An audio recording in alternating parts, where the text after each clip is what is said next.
Hello, look, the sun's setting. I didn't get a chance to do anything. I just skating.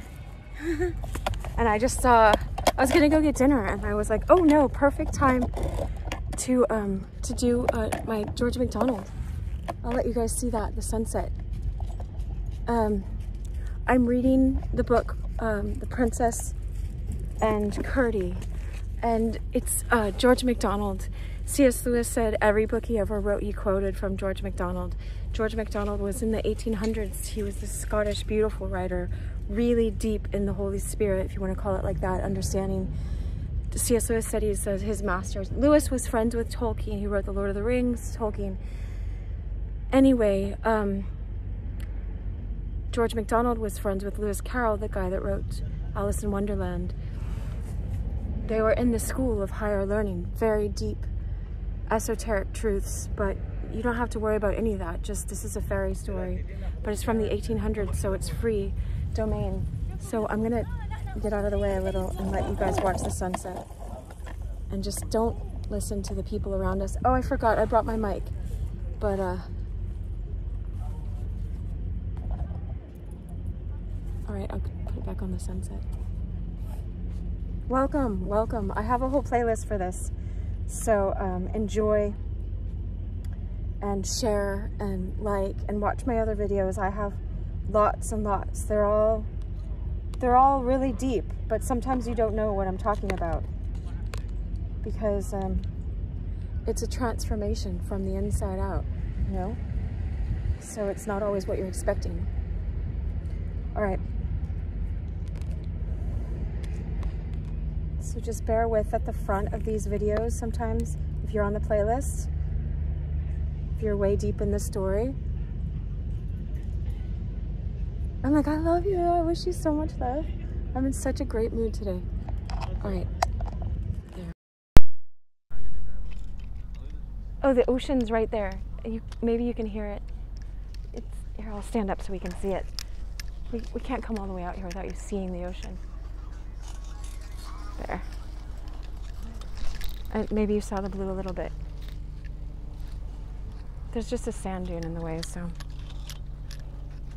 All right. It's going that way. Okay. Chapter 26, Vengeance.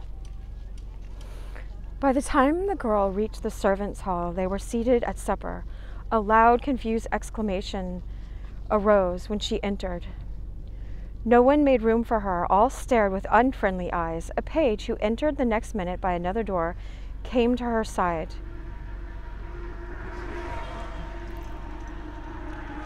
"Where do you come from, hussy?" shouted the butler, and knocked his fist on the table with a loud clang. I'll show you the picture, even though I don't want to miss the sunset.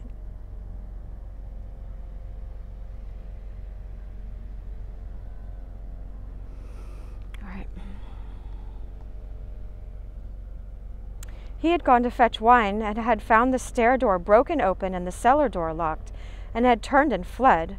Amongst his fellows, however, he had now regained what courage could be called his, you know, because he's around all of them.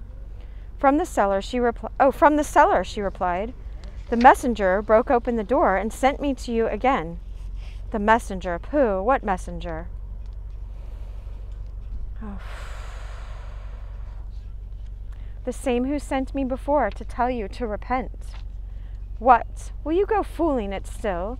Haven't you had enough of it?" cried the butler in a rage.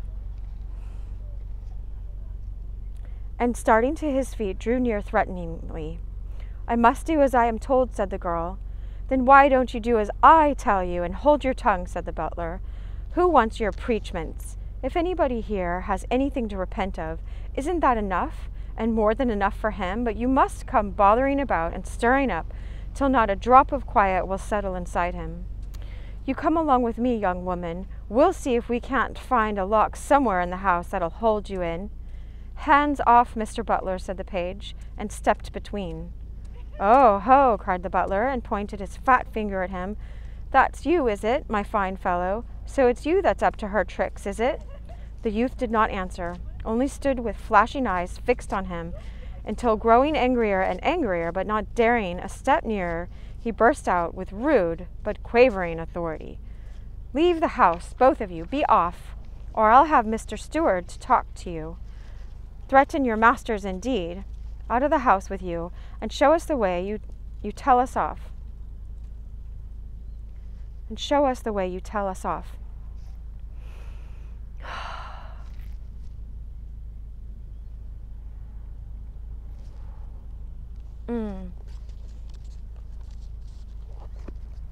I'm going to take you for a second, because then you can see the ocean. You got to see the ocean. Working my way back to you, girl.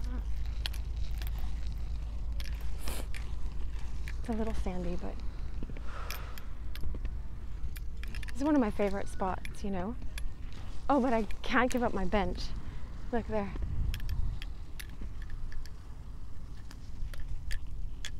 I can see it well. I don't know why it's not showing up.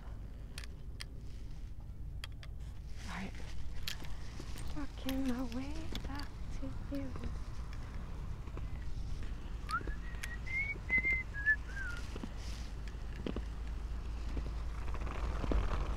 All right, we just had to have a little ocean sunset break.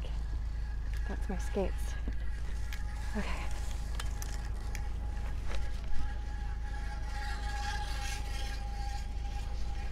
Oh. Okay. Okay. All right, we're back.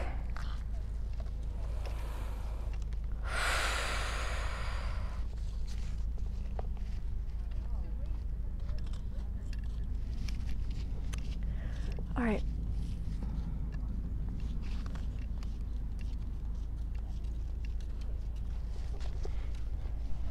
Okay.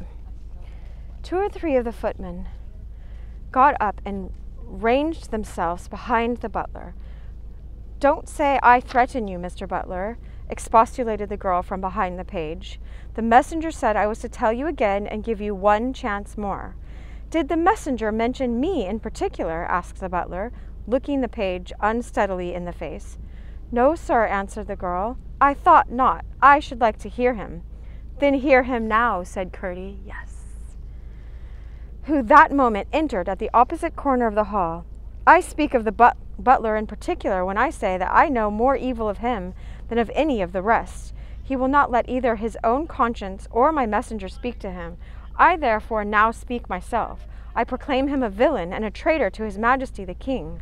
But what better is any one of you who cares only for himself, eats, drinks, takes good money, and gives vile service in return, stealing and wasting the king's property, and making of the palace, which ought to be an example of order and sobriety, a disgrace to the country?"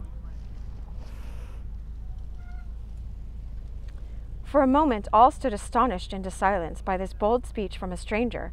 True, they saw by his mattock over his shoulder that he was nothing but a miner boy, yet for a moment the truth told notwithstanding. Then a great roaring laugh burst from the biggest of the footmen as he came shouldering his way through the crowd towards Curdie. Yeah, I can't wait. "Yes, I'm right," he cried. "I thought as much. This messenger, forsooth, is nothing but a gallows bird, a fellow the city marshal was going to hang, but unfortunately put it off until he should be starved enough to save rope and be throttled with a pack thread. He broke prison, and here he is preaching." As he spoke, he stretched out his great hand to lay hold of him. Curdie caught it in his left hand and heaved his mattock with the other. Finding, however, nothing worse than an ox hoof, he restrained himself, because he touched his hand, you know, he has the skill, stepped back a pace or two, shifted his mattock to his left hand, and struck him a little smart blow on the shoulder. His arm dropped by his side, and he gave a roar and drew back. His fellows came crowding upon Curdie. Some called to the dogs, others swore. The woman screamed. The footmen and pages got round him in half a circle, which he kept from closing by swinging his mattock, and here and there threatening a blow. "Whoever confesses to having done anything wrong in this house, however small, however great, and means to do better, let him come to this corner of the room," he cried. None moved but the page, who went towards him, skirting the wall. When they caught sight of him, the crowd broke into a hiss of derision. This happens, you know. Don't mind it. Do what's good. What's love? Of love. Look at this. Of love. But it's your life to choose. Wow. Look at those birds in the sunset.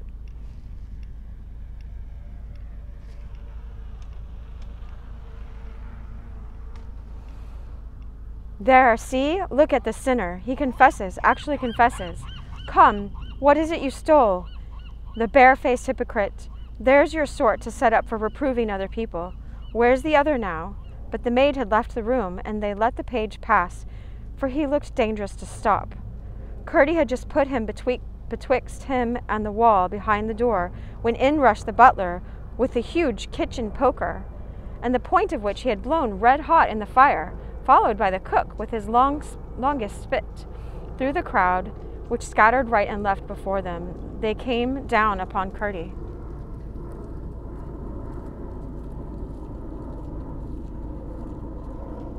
Uttering a shrill whistle, he caught the poker a blow with his mattock, knocking the point to the ground, while the page behind him started forward and, seizing the point of the spit, held on to it with both hands, the cook kicking him furiously.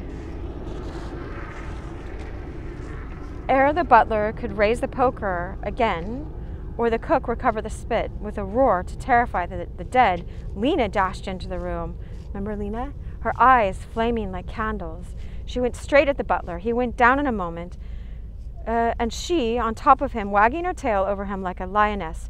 Don't kill him, Lena, said the Curdie. Oh, Mr. Miner, cried the butler. Put your foot on his mouth, Lena, said the Curdie. The truth, fear tells, is not much better than her lies. The rest of the creatures now came stalking, rolling, leaping, and gliding and hobbling into the room, and each, as he came, took the next place along the wall, until solemn and grotesque all stood ranged, awaiting orders. And now some of the culprits were stealing to the doors nearest to them. Curdie whispered the two creatures next him. Off went Ball Body, rolling and bounding through the crowd like a spent cannon shot. And when the foremost reached the door to the corridor, there he lay at the foot of it, grinning, to the other door, scuttling, a scorpion as big as a huge crab. The rest stood so still that some began to think they were only boys dressed up to look awful. They persuaded themselves they were only another part of the housemaid and page's vengeful contrivance, and their evil spirits began to rise again.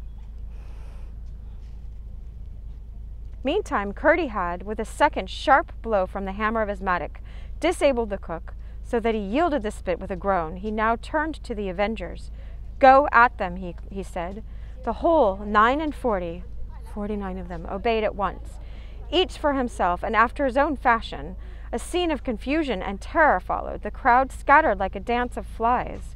The creatures had been instructed not to hurt much, but to hunt incessantly until every one had rushed from the house. The women shrieked and ran hither and thither through the hall, pursued each by her own horror, all the animals, and snapped at by every other in passing. If one threw herself down in hysterical despair, she was instantly poked or clawed or nibbled up again. Though they were quite as frightened at first, the men did not run so fast, and by, some of them, finding they were only glared at and followed and pushed, began to summon up courage once more. And with courage came impudence. Oh, look at the sun. Oh, I can't zoom in.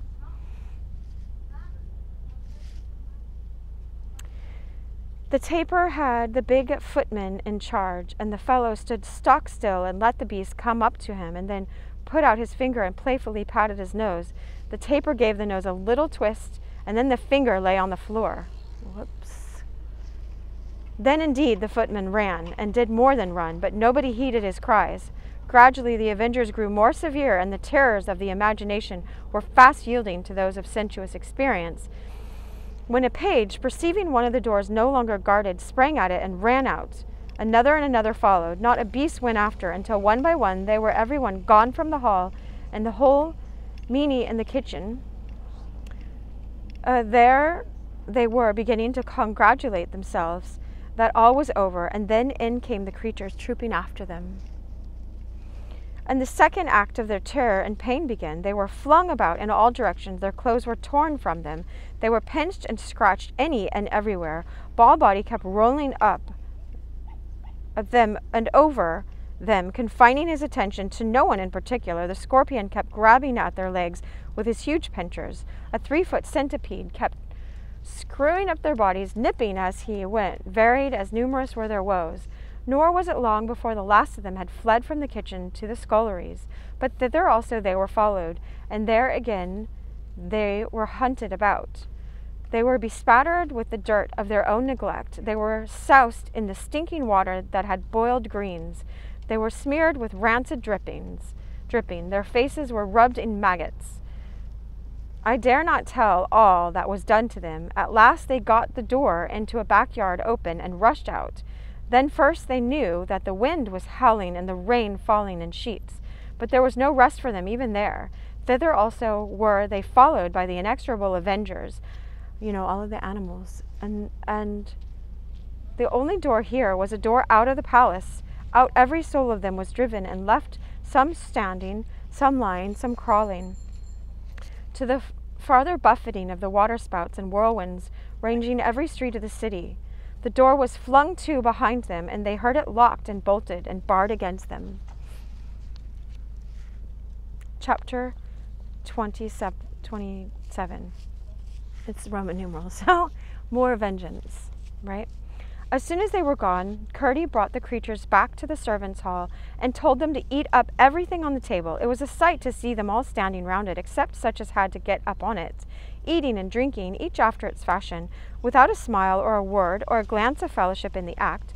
A very few moments served to make everything edible vanish, and then Curdie requested them to clean the house, and the page who stood by to assist them. Everyone sat about it except Ball-body. He could do nothing at cleaning, for the more he rolled, the more he spread the dirt. Curdie was curious to know what he had been, and how he had come to be such as he was, but he could only conjecture that he was a gluttonous alderman whom nature had treated homeopathically. And now there was such a cleaning and clearing out of the neglected places, and such a burying and burning of refuse, such a rinsing of jugs, such a swilling of sinks, and such a flushing of drains, as would have delighted the eyes of all true housekeepers and lovers of cleanliness generally. I always want to clean my house after I read George MacDonald, every one of his books. Clean like my house, my soul, my everything, It's so great. Anyway, as would have delighted the eyes of all true housekeepers and lovers of cleanliness generally. Curdie, meantime, was with the king, telling him all he had done. They had heard a little noise, but not much, for he had told the avengers to repress outcry as much as possible, and they had seen to it that the more anyone cried out, the more he had to cry out upon, and while the patient ones they scarcely hurt at all. Having promised His Majesty and Her Royal Highness a good breakfast, Curdie now went to finish the business. The courtiers must be dealt with. A few who were the worst and the leaders of the rest must be made examples of. The others should be driven from their beds to the street.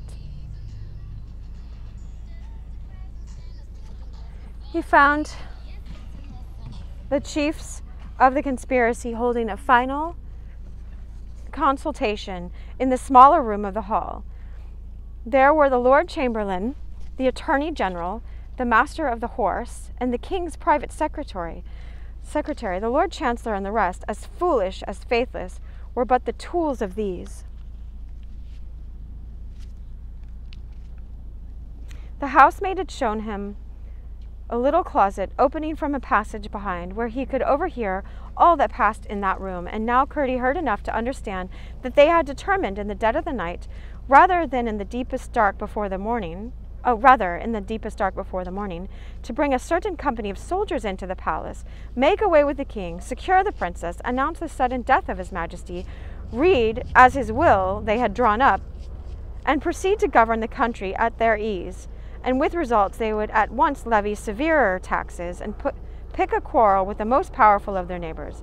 Everything settled, they agreed to retire and have a few hours' quiet sleep first, all but the secretary, who was to sit up and call them at the proper moment. Curdie stole away, allowed them half an hour to get to bed, and then set about completing his purgation of the palace. First, he called Lena and opened the door of the room where the secretary sat. She crept in and laid herself down against it, the door. When the secretary, rising to stretch his legs, caught sight of her eyes, he stood frozen with terror. She made neither motion nor sound. Gathering courage and taking the thing for a spectral illusion, he made a step forward. She showed her other teeth with a growl, neither more than audible nor less than horrible.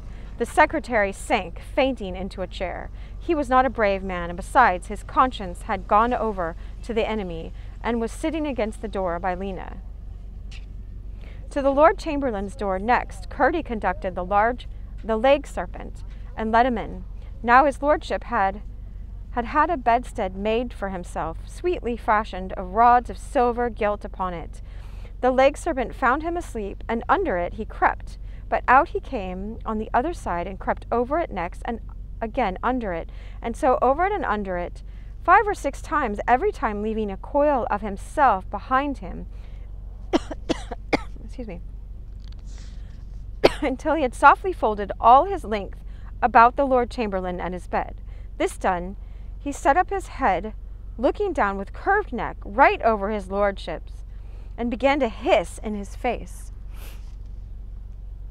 He woke in terror unspeakable, and would have started up, but the moment he moved, the leg serpent drew his coils closer and closer still, and drew, until the quaking traitor heard the joints of his bedstead grinding and gnawing. Presently he persuaded himself that it was only a horrid nightmare, and began to struggle with all his strength to throw it off.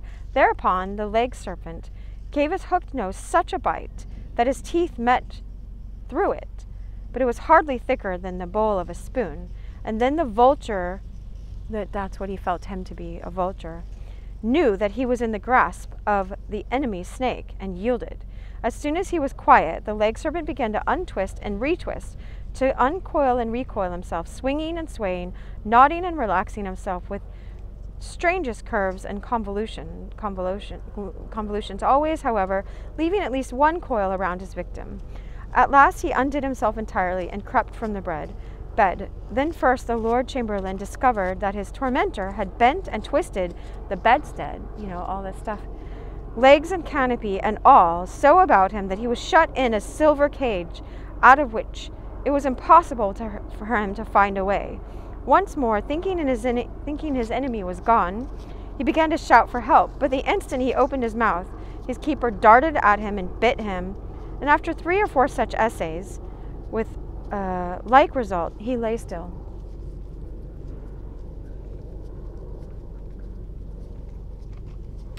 The master of the horse, Curdie, gave, in charge of the taper, when the soldiers saw him, entered, and he was not yet asleep, for he sprang from his bed and flew at him with his sword. But the creature's hide was invulnerable to his blows, and he pecked at his legs with his proboscis until he jumped into bed again, groaning, and covered himself, after which the taper contented himself with now and then paying a visit to his toes.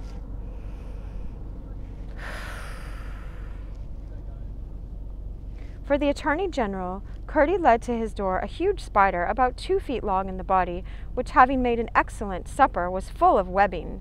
The Attorney General had not gone to bed, but sat in a chair asleep before a great mirror. He had been trying the effect of a diamond star, which he had that morning taken from the jewel room. When he awoke, he fancied himself paralyzed. Every limb, every finger even, was motionless. Coils and coils of broad spider ribbon bandaged his members to his body, and all to the chair. In the glass he saw himself wound about, under and over and around, with slavery infinite. On the footstool, a yard off, sat the spider glaring at him. Clubhead had mounted guard over the butler, where he lay tied hand and foot under the 3rd cask. From that cask he had seen the wine run into a great bath, and therein he expected to be drowned. The doctor, with his crushed leg, needed no one to guard him. Look at that. Here's the one with the spider. And now Curdie proceeded to the expulsion of the rest, great men or underlings. He treated them all alike. From room to room, over the house he went, and sleeping or waking, took the men by the hand. Such was the state to which a year of wicked rule had reduced the moral condition of the court, that in all he found but 3 with human hands. The possessors of these he allowed to dress themselves and depart in peace. When they perceived his mission and how he was backed, they yielded without dispute. Then commenced a general hunt to clear the house of the vermin, out of their beds, in their night clothing, out of their rooms, gorgeous chambers, or garret nooks. The creatures hunted them, not one was allowed to escape. Tumult and noise there was little, for the fear was too deadly for outcry. Ferreting them out everywhere and following them upstairs and downstairs, yielding no instant of repose except upon the way out, the avengers persecuted the miscreants until the last of them was shivering outside the palace gates, with hardly sense enough left to know where to turn. When they set out to look for shelter, they found every inn full of the servants expelled before them, and not one would yield his place to a superior, suddenly levelled with himself. Most houses refused to admit them on the ground of the wickedness that must have drawn on them such a punishment, and not a few would have been left in the streets all night had not Durba, remember Durba? Roused by the vain entreaties at the doors on each side of her cottage, opened hers and given up everything to them. The Lord Chancellor was only too glad to share a mattress with a stable boy and steal his bare feet under his jacket. In the morning, Curdie appeared, and the outcasts were in terror, thinking they had come after them again. But he took no notice of them. His object was to request Durba to go to the palace. The king required her services. She needed take no trouble about her cottage, he said. The palace was henceforward her home, and she was the king's chastelaine over men and maidens of his household. And this very morning she must cook his majesty a nice breakfast. Chapter 28. The Preacher. Various reports went undulated through the city to the nature of what had taken place in the palace. The people gathered and stared at the house, eyeing it as if it had sprung up in the night. But it looked sedate enough, remained closed and silent, like a house that was dead. They saw no one coming out or go in. Smoke rose from a chimney or two. There was hardly another sign of life. It was not for some little time generally understood that the highest officers of the crown, as well as the lowest menials of the palace, had been dismissed and disgraced. For who was to recognize a Lord Chancellor in his nightshirt? And what Lord Chancellor would so attired in the street proclaim his rank and office aloud? But it was day. Before it was day, most of the courtiers crept down to the river and hired boats and betook themselves to their homes or their friends in the country. It was assumed in the city that the domestics had been discharged upon a sudden discovery of general and unpardonable peculation, for almost everybody being guilty of it himself. Petty dishonesty was the crime most easily credited and least easily passed over in Gwentystorm. Now that same day was Religion Day, and not a few of the clergy, always glad to seize on any passing event to give interest to the dull and monotonic grind of their intellectual machines, made this remarkable one the ground of discourse on their congregations. More especially than the rest, the first priest of the great temple, where was the royal pew, judged himself from his relation to the palace, called upon to improve the occasion, for they talked ever about improvement at Gwentystorm all the time. They were going downhill with a rush.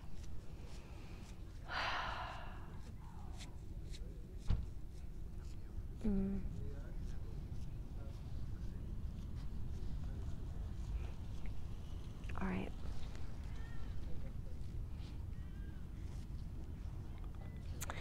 The book which had, of late years, come to be considered the most sacred was called the Book of Nations, and consisted of proverbs and history traced through custom. From it, the first priest chose his text, and his text was, "Honesty is the best policy." He was considered a quite eloquent man, but I can offer only a few of the larger bones of his sermon. The main proof of the verity of their religion, he said, was that things always went well with those who professed it.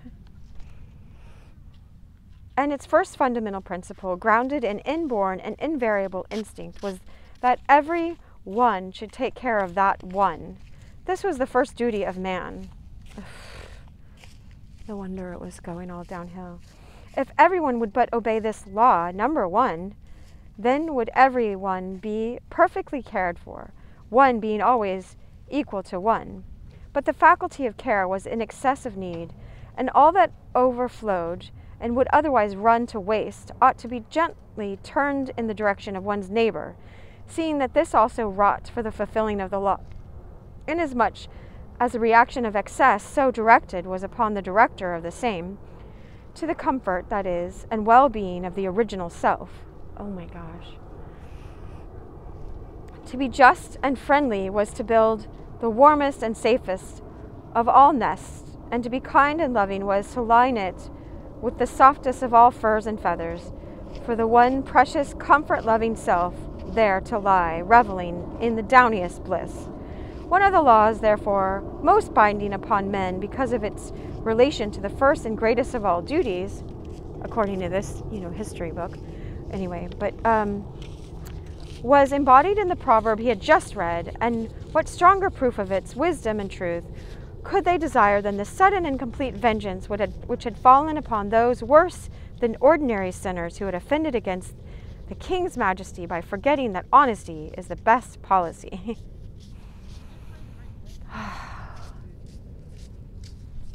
At this point of the discourse, the head of the leg serpent rose from the floor of the temple, towering above the pulpit, above the priest, then curving downwards, with open mouth, slowly descending upon him.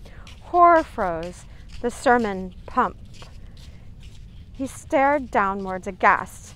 The great teeth of the animal closed upon a mouthful of the sacred vestments, and slowly he lifted the preacher from the pulpit like a handful of linen from a washtub, and, on his 4 solemn stumps, bore him out of the temple, dangling aloft from his jaws. At the back of it, he dropped him into a dust hole amongst the remnants of a library whose age had destroyed its value in the eyes of the chapter. They found him burrowing in it, a lunatic henceforth, whose madness presented the peculiar features that in its paroxysms he jabbered sense. Bone-freezing horror pervaded Gwenti Storm. And their best and wisest were treated with such contempt that might not the rest of them look for. Alas for the city, their grandly respectable city, their loftily reasonable city, where it was all to end. The convenient alone could tell. But something must be done. Hastily assembling, the priest chose a new first priest, and in full conclave unanimously declared and accepted that the king in his retirement had, through the practice of the blackest magic, turned the palace into a nest of demons in the midst of them. A grand exorcism was therefore indispensable. Yeah, we'll see what happens. In the meantime, the fact came out that the greater part of the courtiers had been dismissed, as well as the servants, and this fact swelled the hope of the party of decency, as they called themselves. Upon it they proceeded to act, and strengthened themselves on all sides. The action of the king's bodyguard remained for a time uncertain, but when at length its officers were satisfied that both the master of the horse and the colonel was missing, they placed themselves under the orders of the first priest. Everyone dated the culmination of the evil from the visit of the miner and his mongrel, and the butchers vowed, if they could but get hold of them again, they would roast both of them alive. At once they formed themselves into a regiment and put their dogs in training for attack.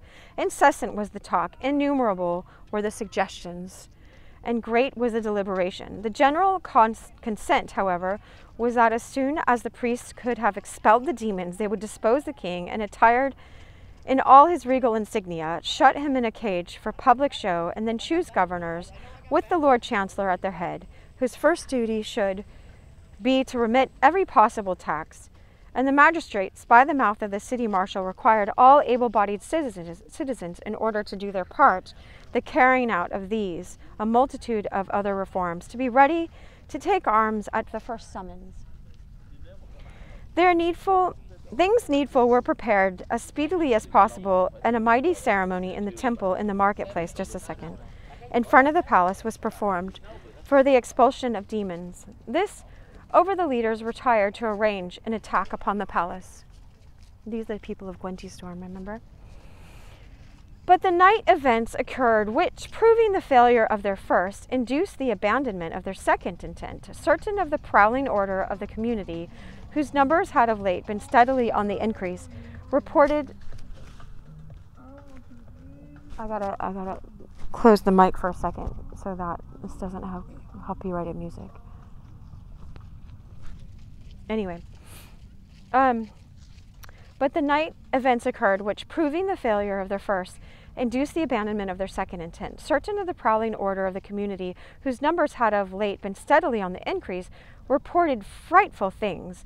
Demons of indescribable ugliness had been espied careering through the midnight streets and courts. A citizen, some said, in the very act of housebreaking, but no one cared to look into trifles at such a crisis, had been seized from behind. He could not see but what, and soused in the river. You know, they dunked him in the river. A well-known receiver of stolen goods had had his shop broken open, and when he came down in the morning, had found everything in ruin on the pavement.